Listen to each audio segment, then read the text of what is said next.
Olá, bom dia, tudo bem com você? Estamos aqui para darmos sequência ao último estudo da lição deste trimestre, né?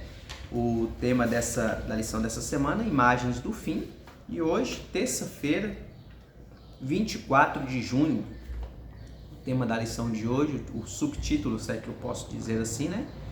O banquete de Belsazar. Vai falar aqui do rei Belsazar, ali no livro de Daniel. Belsazar, que era neto de Nabucodonosor, filho do rei Nabonido, né? Inclusive ele era como diz na Bíblia, ele era co-regente do pai, Nabonido, né? Isso é uma explicação, inclusive, porque ele diz a Daniel que se Daniel conseguisse interpretar o que havia sido escrito na parede, Daniel seria o terceiro no seu reino e não o segundo após ele, né? Isso aqui dando a entender que havia um outro rei. Então, provavelmente Nabonido reinava em outra parte e ele estava ali como rei naquele momento ali em Babilônia. Bom, no capítulo de Daniel, no livro de Daniel como um todo, vem trazendo a história ali do período que Daniel passa na Babilônia e tal. Quando ele vai para lá, o rei é Nabucodonosor. Nabucodonosor tem aquele sonho da estátua, no capítulo 2. No capítulo 3, Nabucodonosor manda fazer uma estátua todinha de ouro.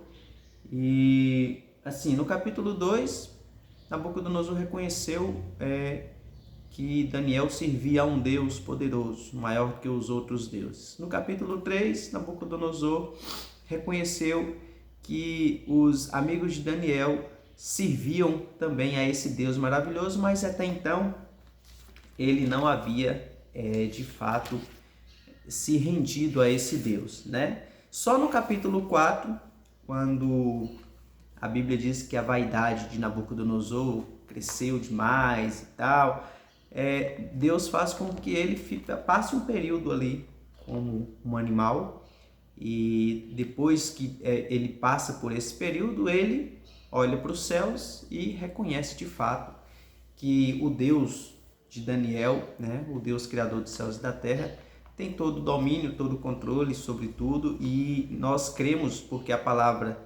não diz o contrário, nós cremos que Nabucodonosor pode sim ter descansado no Senhor e que na eternidade há uma boa chance dele estar presente.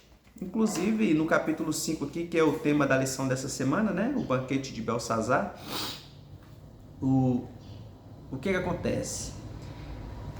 Belsazar, como já dito que era o neto de Nabucodonosor, ele resolve fazer um banquete para 1000 dos seus oficiais, das pessoas mais importantes ali do seu reino. E durante o banquete eles bebiam, tal, se divertiam com as mulheres, concubinas e tudo. Talvez estivesse acontecendo orgias e tal, mas enfim. O que acontece é que depois que ele já fica assim um pouco alegre, ele manda pegar os utensílios lá do templo que Nabucodonosor os utensílios que havia trazido do templo lá de Jerusalém e levado para o templo dos deuses de Nabucodonosor. E esses utensílios estavam lá, copos de ouro, de prata e tal, estavam todos esses utensílios lá. E Belsazar pede esses copos para poder beber neles. E quando esses copos vêm, além de beber, eles começam a adorar os deuses de ouro, de prata, de bronze e tal, todos fazendo isso com os utensílios da casa do Senhor. Então aparece uma mão, os dedos, né? E escreve, faz uma escritura na parede ali. E Belsazar fica com medo, sem entender o que estava acontecendo, e manda chamar os sábios ali da Babilônia. Os sábios vêm e nenhum deles consegue interpretar o que havia escrito. Então ele fica desesperado, porém a rainha chega para ele e fala assim: olha, não fica desesperado não, porque tem um judeu aí, que o seu pai trouxe lá cativo lá de Jerusalém, que ele tem o espírito dos deuses santos e tal, e ele, na época que o seu pai era rei aqui, ele interpretava tudo e tal, a ponto de seu pai o colocar como chefe dos sábios da Babilônia. E manda chamar Daniel. E quando Daniel chega para explicar para o rei, para conversar com esse rei, o rei fala para ele, olha, se você conseguir fazer eu entender isso aqui, você vai ser o terceiro no reino, como eu já havia dito e tal. E aí Daniel dá um sermão em Belsassar, porque ele fala, olha, você fez isso, pegou os utensílios, adorou aos deuses de ouro, de prata, de bronze, com os utensílios lá da casa do meu Deus, não sei o que, mesmo sabendo tudo que havia passado com seu pai. O seu pai que fez isso, fez aquilo e tal, viveu como animal, reconheceu ao Deus do céu como o único Deus verdadeiro, e mesmo você sabendo de tudo isso, preferiu seguir pelo outro caminho, pegar os utensílios aqui lá da casa do meu Deus e ficar fazendo essas adorações, essas orgias, tudo que você está fazendo com isso. Então, por isso, Deus está te punindo. E o que está escrito na parede? Mené, mené, tekel, e parsim, e quer dizer, pesado foste na balança, achado em falta, e o seu reino será passado aos medos e os persas e tal. O rei, naquele momento, manda vestir Daniel com as vestes reais e tal, e fazer o que ele disse que ia fazer. E a Bíblia diz que naquela mesma noite, Belsassar morreu, né? Aqui é interessante porque a pergunta é assim, o que, no fim das contas, levou Belsassar à destruição? O que levou Belsassar à destruição?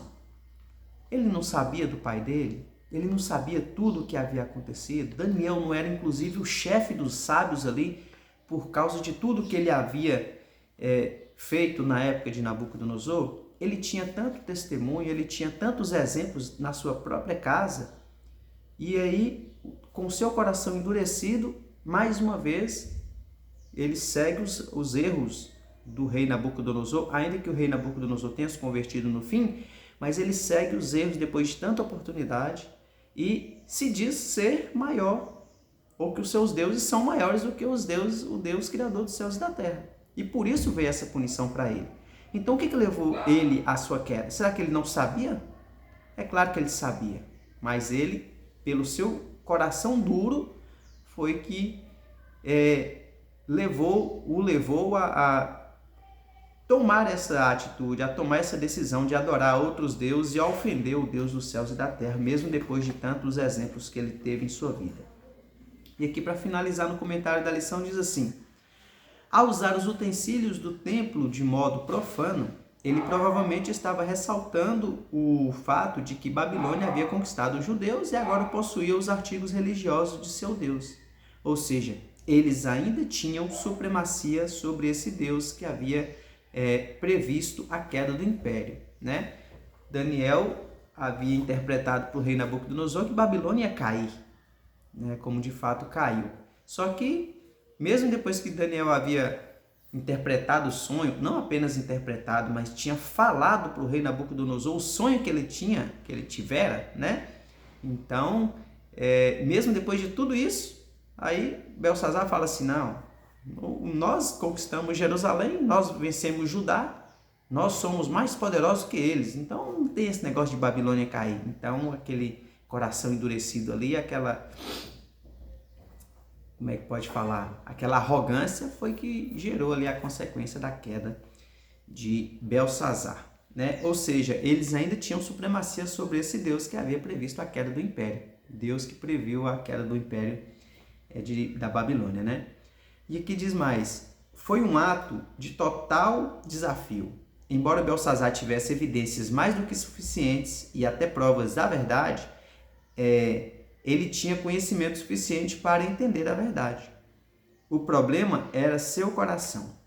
Nos últimos dias, quando a crise final irromper sobre o mundo, as pessoas também terão a oportunidade de conhecer a verdade. O que determinará a sua escolha, assim como aconteceu com Belsassar, será o coração. Gente, vejam bem. Nós sabemos que o fim dos tempos se aproxima cada vez mais, é lógico, né? Se o tempo passa, o fim se aproxima. Mas, profeticamente falando, pelos sinais que Jesus Cristo deixou, que a Bíblia nos mostra, o fim está muito próximo. E nós sabemos que a verdade da palavra de Deus é que vai determinar de que lado nós estaremos, ou se você vai aceitar a palavra de Deus ou não. E o que eu acho mais interessante é que muitas vezes a palavra, a verdade que está aqui contida na palavra de Deus não é o suficiente para as pessoas seguirem a esse Deus verdadeiro. Muitos querem a emoção, muitos querem a euforia, muitos querem sinais, sabe? Muitos querem algo mais do que a verdade. Nós estudamos essa semana, inclusive, que alguns pediram para Jesus que mostrasse um sinal, né? O sinal de que ele era o Messias. E ele fala, nenhum sinal lhe será dado senão do profeta Jonas. Ou seja, a palavra de Deus que mostra o que Deus já fez, o que ele ainda vai fazer, a verdade do estilo de vida que ele quer que a gente siga, está tudo revelado na palavra de Deus. Mas muitos, pela vaidade, pelo orgulho, pela tradição, muitos hoje não aceitam a verdade da palavra de Deus. Muitos não aceitam. E não aceitam por quê? Pelo mesmo motivo do rei Belsazar, pelo coração. Porque se você estudar a palavra de Deus, você vai saber o que é certo e o que é errado.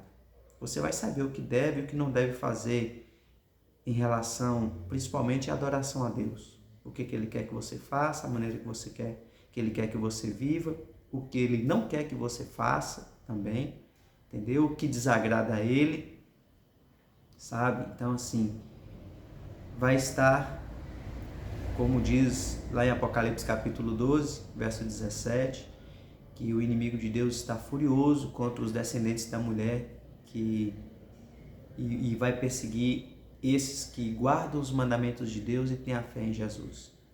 Em Apocalipse também 14, verso 12, que diz que os filhos de Deus são aqueles que guardam os seus mandamentos. Como Cristo diz em Mateus 7, 21, nem todo que diz Senhor, Senhor entrará no reino dos céus, mas aquele que faz a vontade do meu Pai que está nos céus, sabe? Então, assim, que nós possamos de fato buscar a presença de Deus em nossas vidas por meio do estudo da sua palavra, por meio do conhecimento sincero da palavra dele, para que a gente não seja enganado por emoções, para que nós não sejamos enganados por nós mesmos, pelas tradições, sabe? Então, assim, estude a palavra de Deus, aprenda mais, todos nós precisamos disso. Quando eu falo assim da necessidade, não quer dizer que eu já estou pronto, não, pelo contrário, preciso cada vez mais estudar e entregar a minha vida nas mãos dele e deixar o Espírito Santo moldar a minha vida, sabe? Seria uma presunção muito grande de minha parte, mesmo crendo que a interpretação da palavra de Deus aqui, a qual a gente estuda, a gente entende um pouco melhor do que muitas outras denominações, mas longe de mim achar que sou melhor ou estar mais preparado que ninguém. Pelo contrário, todos nós precisamos desenvolver cada dia mais e mais na presença do Senhor, tá bom? Então é isso, não endureça o seu coração, né? Como diz a palavra de Deus, ao ouvir a voz do Senhor, não endureçais o vosso coração, né? Então é isso, Cristo está à porta do nosso coração, batendo, e nós precisamos deixá-lo entrar, ok? Então vamos orar para finalizar o estudo de mais esse dia. Senhor nosso Deus, bondoso Pai, nós louvamos o Teu nome, Senhor Deus, porque só o Senhor é digno de toda honra, de toda glória e todo louvor. Pedimos ao Senhor também perdão pelos nossos pecados.